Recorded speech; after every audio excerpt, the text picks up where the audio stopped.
Nous allons continuer en louange avec un temps de prière pour commencer. Oui, Seigneur, tu es digne de louange, digne d'adoration. Et combien qu'on a hâte à ce moment où est-ce qu'on peut le faire pour toute éternité. Où est-ce que tous les tracas, la réalité de ce monde vont être enlevés, le péché ne sera plus. Et tout ce qu'on va faire, c'est de contempler et adorer, comme les anges le font présentement. On a hâte de pouvoir te voir tel que tu es, de pouvoir adorer sans limitation. Mais merci que maintenant, tu nous donnes ton esprit par lequel on peut quand même voir par la foi. Et on veut s'approcher de ta parole et voir qui tu es. Explorer davantage ton cœur et tes pensées. Sois avec le prédicateur dans toutes ses limitations. Sois avec moi, Seigneur, pour bien amener cette vérité, l'exposer, pièce par pièce, ne rien cacher et tout amener à la lumière, le mettre devant mes frères et sœurs pour qu'ils puissent le déguster, chaque bouchée de ce merveilleux texte. Je prie pour mes frères et sœurs de recevoir cette instruction, ces vérités, que tu parles, Seigneur, selon leur cœur et leur vie présentement. Tu sais où ils sont, tu sais qu'est-ce qui se passe. Et tu sais à quel point que ta parole est nécessaire pour eux aujourd'hui. Viens nous parler, viens nous instruire, nous guider et vivre en conséquence de ces choses, Seigneur. Le marquer au fer rouge sur nos âmes pour que ça reste et ça demeure et ça vient transformer nos vies même. L'écrire dans nos cerveaux même. Ça devient des chemins tracés dans notre réflexion pour ensuite, ça nous suit pendant qu'on quitte ici. Suit dans notre vie de cette semaine et le mois qui est devant nous. On veut être transformé, Père. Et on le demande maintenant par cette petite goutte d'eau qui va être déversée sur nous de ta parole. On demande tout ceci au nom de Jésus-Christ. Amen. Dans l'histoire d'Élisée, il se passe quelque chose d'assez intéressant lorsqu'il est avec les fils des prophètes. Ils sont en train de préparer un repas communautaire. Parce que les croyants, on aime nos potlucks. Et à un certain point, un de ces fils des prophètes va ramasser des herbes. Ils ne savent pas d'où ils viennent, qu'est-ce qu'ils sont, puis ils les mettent dans le potage. Lorsque les gens commencent à en manger, ils tombent malades. Quelqu'un commence à crier, la mort est dans le potage, la mort est dans le potage. Élisée, guidé par le Seigneur, ajoute des ingrédients et tout est correct. Mais cette histoire illustre quelque chose d'assez intéressant et important. Le fait qu'il faut reconnaître les sources parce que quand tu te nourris de quelque chose, quand tu ne connais pas cette source, elle peut te rendre malade. Je dirais que c'est un peu ça l'idée que Jean cherche à véhiculer en continuant notre étude dans 1 Jean. Si vous voulez bien tourner, dans 1 Jean et le chapitre 4. Nous continuons notre étude de 1 Jean. Nous sommes rendus dans un nouveau chapitre. Et on veut se rappeler qu'est-ce qui s'est passé dans l'autre. Dans le chapitre 3, Jean nous a présenté c'est quoi un enfant de Dieu. Il y a deux caractéristiques. D'un côté, il va haïr le péché, et de l'autre, il va aimer les frères et sœurs. Sauf que ce n'est pas seulement ça que Jean dit. Son approche est vraiment intéressante parce qu'il va aussi contraster. Il va dire que ceux qui aiment le péché sont de Satan. Et ceux qui haïssent leurs frères et sœurs sont du malin, comme Caïn. Donc, on voit déjà que Jean aime contraster les vérités avec quelque chose de frappant et de mensonge. Je dis qu'il va continuer cette façon d'approcher au chapitre 4 aussi. Il va contraster ce qu'il veut dire, la source qu'on veut rechercher, avec quelque chose de négatif aussi. Et puisqu'au chapitre 3, il nous a présenté c'est quoi un enfant de Dieu, il veut maintenant nous dire de quoi qu'on doit se nourrir en tant qu'enfant de Dieu. On comprend que c'est la parole, donc on va la lire. On va lire les versets 1 à 6 et ensuite les décortiquer ensemble. Donc je commence au verset 1. Bien-aimés, n'ajoutez pas foi à tout esprit, mais éprouvez les esprits pour savoir s'ils sont de Dieu, car plusieurs faux prophètes sont venus dans le monde. Reconnais à ceci l'Esprit de Dieu. Tout esprit qui confesse Jésus, Christ, venu en chair, est de Dieu. Et tout esprit qui ne confesse pas Jésus n'est pas de Dieu. C'est celui de l'Antéchrist, dont vous avez appris la venue, et qui maintenant est déjà dans le monde. Vous, petits enfants, vous êtes de Dieu, et vous les avez vaincus, parce que celui qui est en vous est plus grand que celui qui est dans le monde. Eux, ils sont du monde. C'est pourquoi ils parlent d'après le monde, et le monde les écoute. Nous sommes de Dieu. Celui qui connaît Dieu nous écoute. celui qui n'est pas de Dieu ne nous écoute pas. Car, non, c'est par là que nous connaissons l'esprit de la vérité et l'esprit de l'erreur. Il faut comprendre que les prophètes avaient une place de grande importance dans l'Église primitive, puisqu'il n'y avait pas encore le Nouveau Testament. Il n'y avait aucune instruction concrète sur comment vivre cette nouvelle alliance et cette réalité de l'Église. Jésus avait mandaté les apôtres, mais les apôtres n'étaient pas dans chaque Église. Chaque Église locale avait besoin de cette instruction, de savoir comment on vit la foi maintenant. Bien sûr, il y avait l'écrit de l'Ancien Testament, mais il fallait encore quelqu'un de bien inspiré, guider l'esprit pour pouvoir retirer de l'Ancien les vérités de la Nouvelle Alliance. Plusieurs, comme les judaïsants, n'ont pas compris ça et y amenaient un faux enseignement. Donc, ces prophètes étaient grandement utiles pour ces églises. Et même si nous sommes rendus présentement à la deuxième, peut-être même troisième génération, la plupart disent que 1 Jean a été écrit entre 70 et 90, donc 2-3 générations plus tard.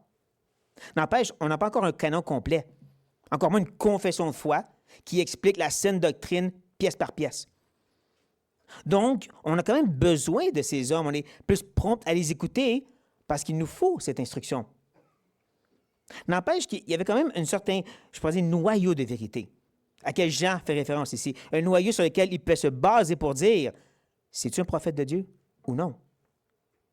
Donc, Jean va commencer en disant, bien-aimé, un terme d'affection, bien-aimé de Dieu, je vous aime bien. En même temps, c'est une façon pour Jean de ramener l'attention de ses lecteurs sur une nouvelle section. Je vais vous ramener sur un nouveau point, bien-aimé. N'ajoutez pas foi à tout esprit. Ou encore mieux, ne croyez pas tout esprit. C'est un commandement. Il donne un commandement négatif sur l'idée de ne pas accepter, pas croire, pas tout gober de cet esprit. C'est quoi ça, un esprit? Bonne question, Guy. Je savais que tu en aurais une. Guy est rempli de questions, j'aime ça. Il y a deux possibilités ici. Et je dirais qu'à travers le texte, on va voir que Jean utilise les deux interchangeables. La première, on connaît bien, hein? Un bon ou un mauvais esprit, les êtres spirituels. Le Saint-Esprit d'un bord et bien sûr un esprit démoniaque de l'autre. Mais aussi le fait de la mentalité, l'instruction, l'idéologie, si vous voulez. Cette sorte d'esprit-là. Comme je dis, ça va être interchangeable, mais présentement, il semble nous présenter l'instruction. Ne fait pas juste accepter tout esprit, tout enseignement, toute instruction, mais, bien au contraire, éprouver les esprits. Oser questionner, oser tester. Mettez-les au creuset. Je ne sais pas si vous vous rappelez, mais ce fameux creuset, cet outil bien chauffé, dans lequel tu mettais le matériau spécial comme, disons, de l'or, pour enlever les impuretés et ensuite prouver c'est 100% or, cette affaire-là. C'est ça que j'en dis ici. C'est le commandement du texte en passant. Tout le reste, Jean va expliquer comment le vivre et le mettre en pratique, mais ultimement, il dit, voici votre commandement. Voici votre impératif. Voici ce que vous devez faire. Ne pas accepter tout ce qu'on vous dit, mais questionnez-le. On le questionne, on le teste, on le met dans le feu pour trouver quelque chose, j'en dis. Pour savoir s'ils sont de Dieu. Cette instruction et en même temps cet esprit, si c'est de Dieu. Ne manquez pas le mot savoir, hein? C'est un des mots préférés de Jean. Il utilise beaucoup savoir, connaissance, vous savez, vous connaissez. C'est cognitif, c'est mental. C'est pas juste un sentiment, c'est une certitude que tu peux catégoriser. C'est triste que de nos jours, le discernement, c'est relié à cette idée de comment tu te sens. Je pense que ça, c'est de Dieu. Je pense que ça, c'est pas de Dieu. Non. Il y a vraiment des demandes catégoriques, clairement identifiées, où on peut dire que je connais, je sais. Voici le test, il l'a passé. Jean dit la même chose ici. Pour savoir si la source est vraiment Dieu. Je veux m'assurer que cette instruction, c'est vraiment une vérité qui vient de Dieu. Mais ce n'est pas la seule source qui peut exister. Et c'est ça la chose que Jean veut faire comprendre Il va justement ajouter. Il faut reconnaître que c'est la source divine parce que plusieurs faux prophètes sont venus dans le monde. Le petit mot « venu » aussi, il faut prendre en note. On met dans une poche droite pour tout de suite. On va y revenir, vous allez voir. Mais de venir, c'est vraiment de ressortir, de procéder. Certains croient que l'idée ici que Jean veut partager, c'est que ces faux prophètes sont sortis des églises pour aller dans le monde et faire du trouble. On le voit dans 1 Jean au début, cette idée qu'ils sont sortis de parmi nous. Mais je ne crois pas. Je ne crois pas pour 2 raisons. Parce que premièrement, comme j'espère vous montrer, à travers le texte, Jean nous présente 2 sources. D'un côté, tu as de l'eau boueuse, où est-ce qu'il y a la mort et ça fait que détruire. De l'autre, elle est pure et elle donne la vie. C'est Dieu, bien sûr. Et encore, il veut nous montrer ces 2 sources. Un qu'on pourrait appeler justement divin et l'autre du monde. Il y a un autre indice plus tard qu'on va voir, mais je crois que l'idée ici, c'est qu'il y a plusieurs faux prophètes qui sont sortis du monde. Ils étaient infectés dans cette atmosphère qui est sous l'ampleur de, bien sûr, ce esprit mauvais qui dirige le monde. Ils sont sortis de là, cette infection-là, et ils voulaient l'amener dans les églises. Et vous devez être alerte face à ça. Parce qu'encore, c'est une source ou l'autre. Tu bois de ce monde ou tu bois de Dieu. C'est ce que Jean est en train de dire. Et encore, on est appelé, on est commandé de ne pas juste accepter tous les verres d'eau qu'on nous donne, mais de bien les tester. OK, Martin, on comprend ce que tu dis. Mais c'est quoi le test? Bonne question, Pauline. Je savais que tu en sortirais une meilleure. Jean va nous dire. Il va nous présenter le test. Reconnaissez à ceci l'Esprit de Dieu. C'est ici qu'on voit justement, comme je disais, que c'est autant enseignement que vraiment esprit dans le sens créature spirituelle. Parce qu'il parle ici carrément de l'Esprit, Saint-Esprit de Dieu. Mais ne manquez pas encore le mot reconnaissance. En connaissance, c'est mental, c'est cognitif, c'est un effort pour comprendre quelque chose. Et là, il veut nous montrer comment on peut découvrir la source. Ou en d'autres mots, c'est quoi le test qu'on doit mettre en pratique?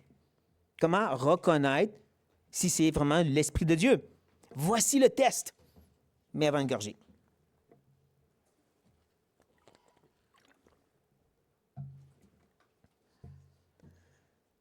Tout esprit qui confesse Jésus-Christ, venu en chair, est de Dieu.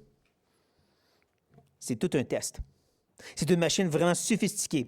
On va prendre le temps de l'analyser comme Jacques qui fait à son travail. On prend le temps de bien décortiquer qu'est-ce qui est devant nous. Tout esprit. Parce que Jean est catégorique comme ça. C'est tout esprit, pas certain, peut-être, tout esprit. De façon catégorique et certaine, tout esprit qui confesse. On connaît le mot confesser dans le sens de péché. Mais ça veut dire quoi ici? Le mot grec que Jean utilise ici parle vraiment d'être en accord avec. De dire la même chose que. Un peu comme l'exemple du péché. Dieu dit, vous avez enfreint mon commandement et ce que vous faites là est un péché. Et nous, on confesse, on est d'accord avec lui. Ce que je fais est contre ta loi, donc je pêche. C'est ça confesser. Dans le contexte ici, bien sûr, on comprend, c'est d'être en accord avec, de dire la même chose que Jésus-Christ qui est venu en chair. Ah, voilà le petit mot, venu. C'est pas le même verbe dans le grec, mais c'est la même racine de verbe. C'était pour ceux qui ont traduit par le même mot d'un verset à l'autre. Parce que l'idée demeure la même, c'est cette idée de sortir, de venir. Et là, il dit que Jésus est venu en chair. Son incarnation. Mais pourquoi c'est important? C'est là qu'on revient au contexte historique. Qu'on se rappelle de ces faux enseignants qui ont troublé les églises à quelles Jean écrit. Comment ces faux enseignants avaient des tendances probablement, selon les indices, gnostiques. Cette idée que ce qui est physique, comme le corps humain, ça c'est mal, automatiquement et toujours. Et tout ce qui est spirituel, ça c'est bien, toujours. Donc, oui, on va reconnaître, votre Jésus, il est spirituel. Il est une émanation de notre grand Dieu à nous. Mais donc, il ne peut pas être un homme, parce que le corps est méchant. C'est pourquoi c'est important que vous confessez que oui, il s'est incarné. Parce que c'est une attaque directe contre l'Évangile même. La Bible est claire sur la réalité que Jésus devait être un homme comme nous pour prendre notre place. Romains 8 nous dit que la façon que Dieu a voulu attaquer le péché et la condamnation qui vient avec, c'est en le mettant dans le corps, la chair de Jésus. Il devait être un homme à la croix, prendre le péché sur lui, devenant péché, et prendre le jugement qui vient avec en tant qu'homme. Ça, c'était nécessaire.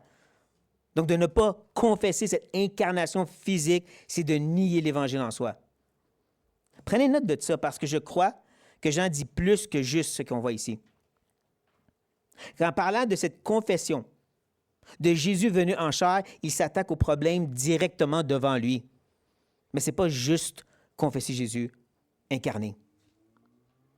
Par exemple, s'il écrirait « de nos jours » à une église, il irait de l'autre côté parce que de nos jours, les gens n'ont pas de problème le fait que Jésus est un homme. Musulmans, témoins de Jéhovah, mais les gens de ce monde, oui, Jésus a existé physiquement, mais ne dit pas qu'il était divin. Ne dit pas qu'il était Dieu. Donc, de nos jours, peut-être Jean dirait, celui qui confesse Jésus étant Dieu est de Dieu.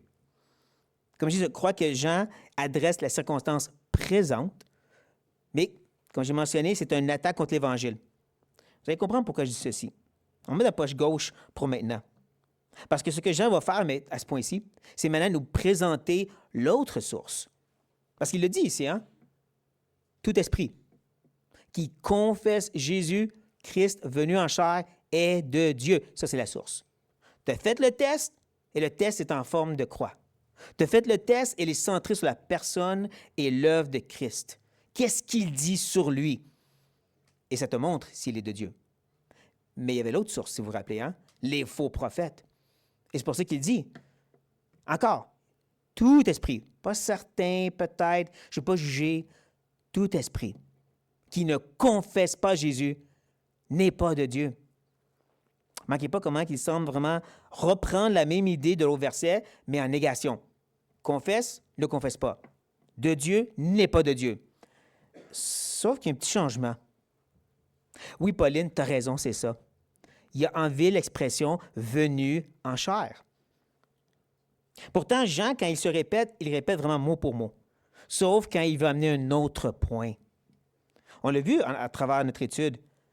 Il y a des moments que Jean se répète mot pour mot, puis il y a des moments où est-ce qu'il change sa phrase parce qu'il veut dire quelque chose d'autre.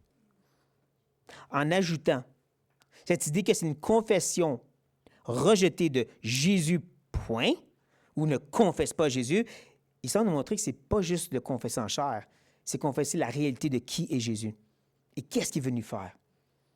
C'est pour ça que je disais tantôt, ça je l'ai mis dans ma poche gauche aussi, cette idée que c'est un test centré sur la personne et l'œuvre de Christ dans sa totalité, qu'il est central à toute chose, ce fameux Jésus-Christ, que l'Évangile est central à la totalité des Écritures. Après la chute, Dieu a prononcé une parole qu'on appelle le proto-évangélion, le premier évangile, où est-ce qu'il nous dit justement que la postérité de la femme, il faut qu'il soit un homme, va écraser la postérité du serpent.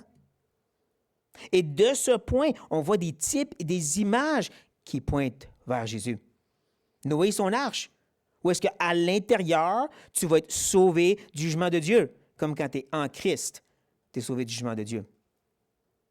Ou pensez bien sûr à Joseph, rejeté de sa famille, et c'est lui qui finit par la sauver, comme Jésus. Ou pensez à David, le roi qui est un prêtre aussi, comme Melchisédek qui est un roi et un prêtre, d'où est-ce que Jésus prend sa prêtrise. C'est même David qui va écrire des psaumes prophétiques sur le Messie, certains même très clairs, comme le psaume 22, sans oublier toutes les prophéties faites sur ce Messie à venir. Et ensuite, il est parmi nous, dans les évangiles, Il est enseigné, expliqué par les Épîtres, et il revient dans l'Apocalypse. Non, il est central à la parole de Dieu. Il est plus caché dans l'Ancien, mais il est là. C'est le test. C'est le test par excellence. Le Père aime tellement le Fils qu'il a écrit dans toute sa parole.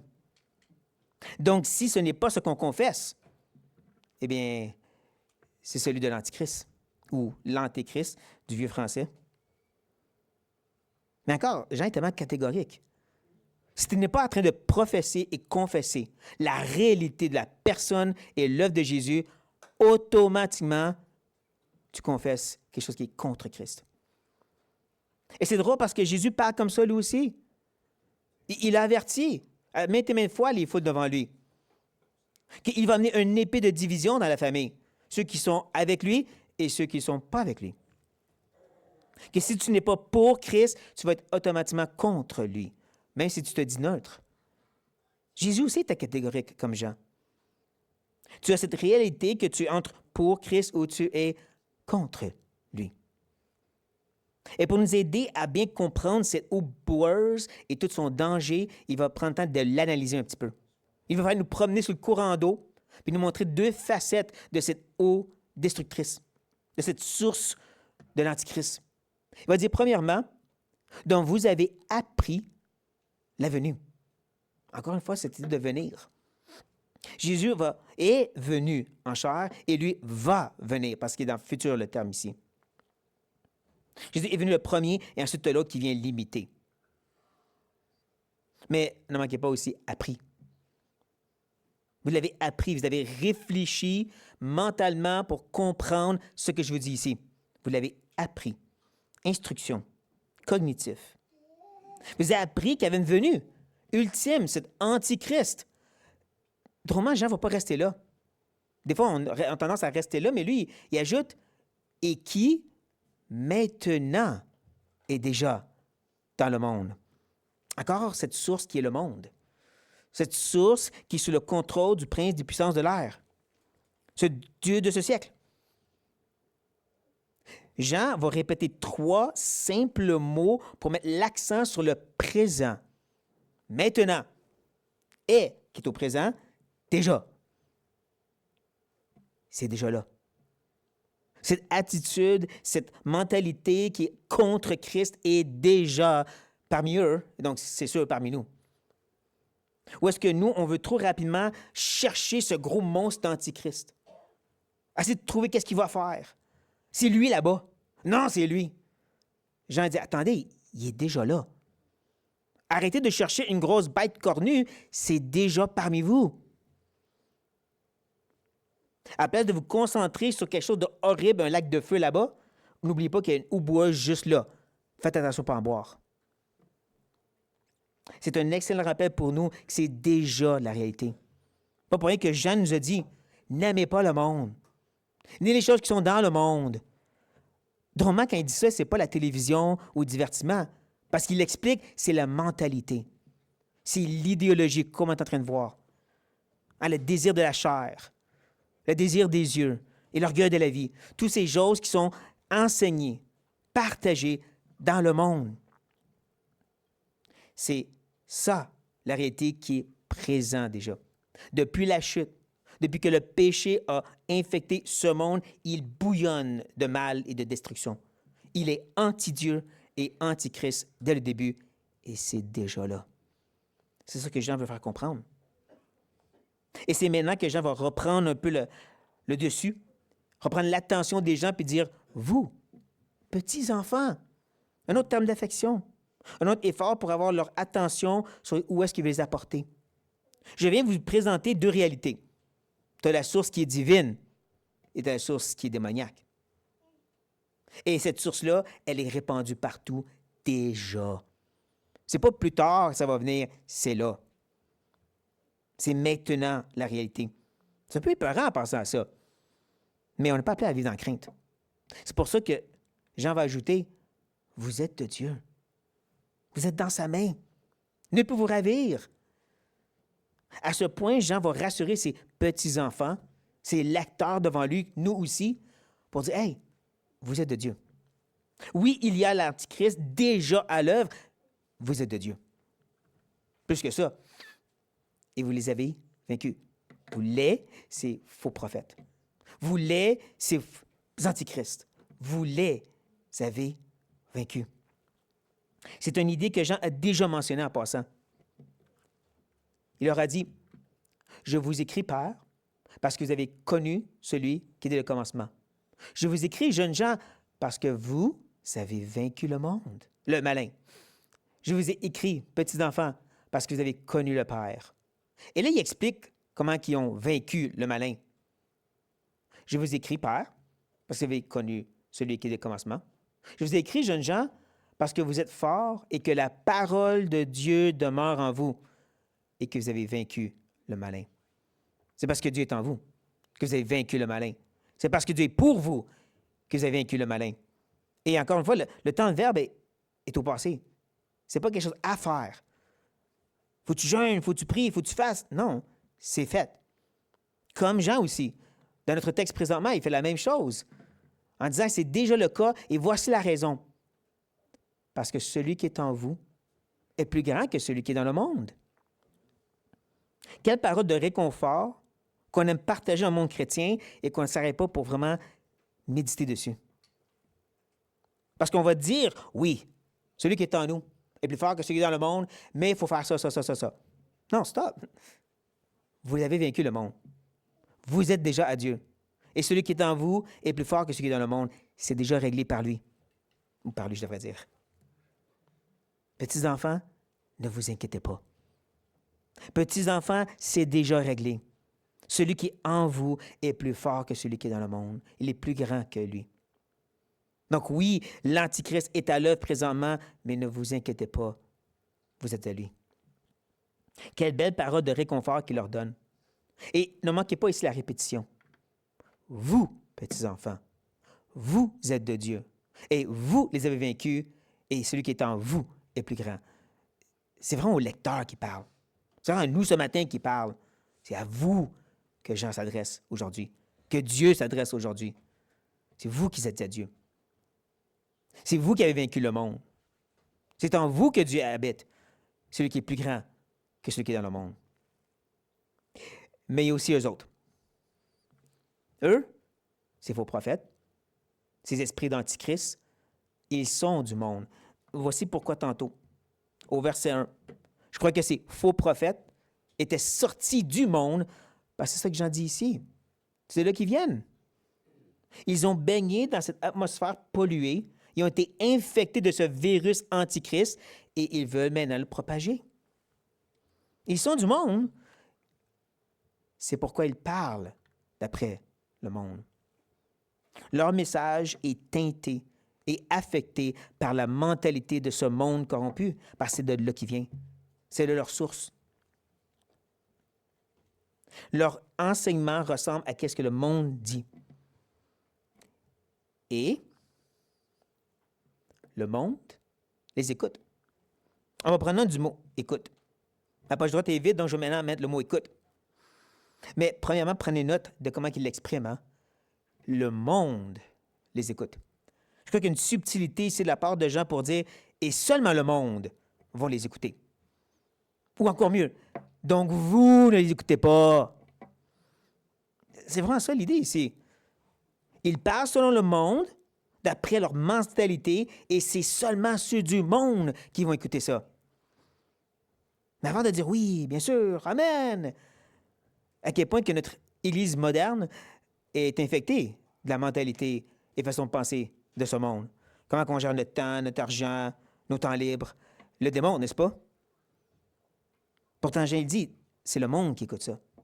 C'est le monde qui pense comme ça, qui se laisse affecter de cette façon-là. Pas vous. Donc, il a parlé à eux, il a parlé d'eux, et maintenant, il va dire nous. C'est qui ce nous? Bonne question, Guy. Je savais que tu n'as pas endormi. Non, mais c'est drôle qu'il dit vous, s'adressant à un groupe particulier, ses lecteurs. Ensuite, il parle d'eux, ceux qui sont du monde. Là, il dit nous.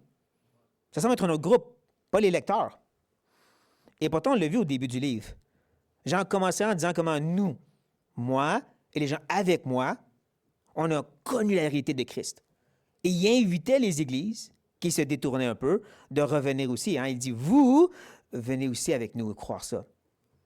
Parce qu'il avait besoin, ces églises-là, de se le faire rappeler. Ils se détournaient de la vérité. Et voici que Jean revient et reprend la même méthode.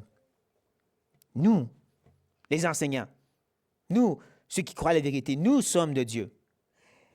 Celui qui connaît, encore cognitif, pas juste expérience, cognitif, celui qui connaît Dieu, fait quoi?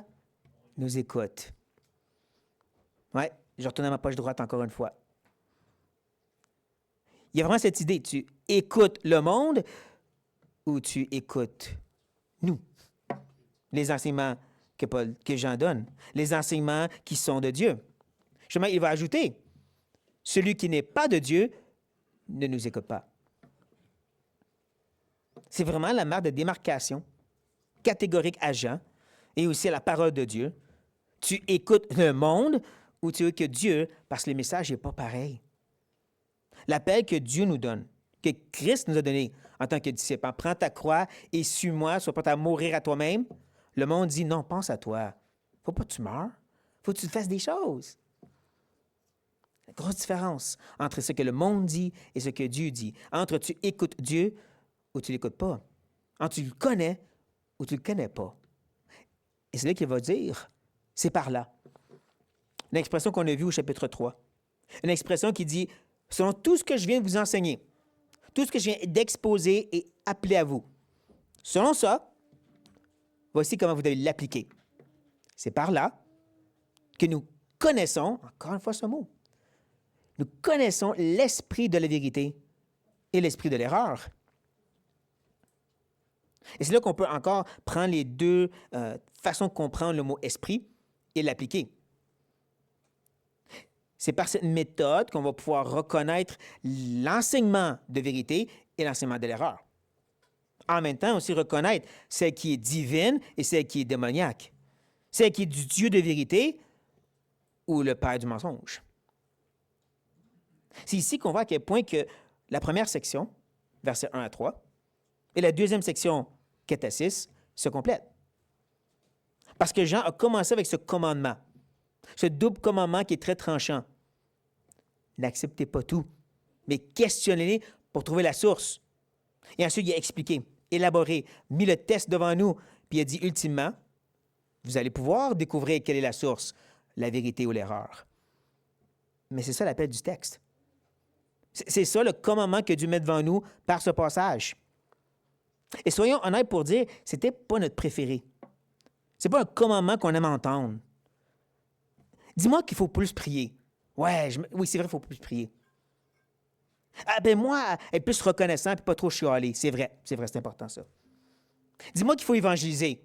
Partager ma foi aux autres. Ouais, ça c'est vrai, Dis-moi qu'il faut servir dans l'Église. Oui, c'est important de servir dans l'Église. Mais dis-moi pas qu'il faut que je questionne tout ce que j'entends pour voir si c'est vraiment de Dieu ou non. Non, c'est plate, ça. C'est pas la Dieu du pasteur, ça, de toute façon. Et il y a un sens que oui, les bergers sont appelés à prendre soin de nos âmes, mais Jean s'adresse à toute l'Église. Vous avez tous ce commandement. Nous avons tous ce commandement. De vraiment pas accepter tout ce qui est dit au nom de Christ, mais de s'assurer que c'est vraiment la bonne source. Et en plus, il nous donne l'outil par excellence. Jésus lui-même. De là l'importance d'avoir une christologie robuste. C'est pas juste Jésus, le Fils de Dieu. Ça veut dire quoi, ça? Ou un évangile qui est complet. Jésus sauve, c'est pas assez. Il faut vraiment comprendre à quel point que la parole de Dieu vient nous présenter de la viande à la personne et l'œuvre de Jésus-Christ. Comme j'ai dit, de l'Ancien jusqu'à le Nouveau, il est là. Et tout est central à lui.